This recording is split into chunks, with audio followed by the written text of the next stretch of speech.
કેશોદમાં ધરતીકંપના આંચકા અનુભવાયા।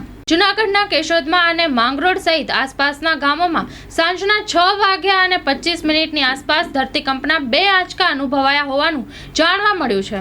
આ આંચકા અંગેની હાલમાં કોઈ સત્તાવાર માહિતી મળી રહી નથી, પરંતુ લોકો પાસેથી હાલમાં આંચકો ધરતીકંપનો હોવાનું જાણવા મળ્યું છે। લોકો થોડીવાર માટે ઘર બહાર દોડી આવ્યા હતા। શહેરના લોકોમાં ચર્ચાતી વાતો મુજબ 6:25 આસપાસ એક સાથે મિનિટોમાં 2 હળવા આંચકા આવતા ધરતી ધ્રુજી ઉઠી હતી અને ક્ષણવાર પૂરતો અવાજ સાંભળીને લોકોએ આંચકો ધરતીકંપનો હોવાનું જણાવ્યું હતું।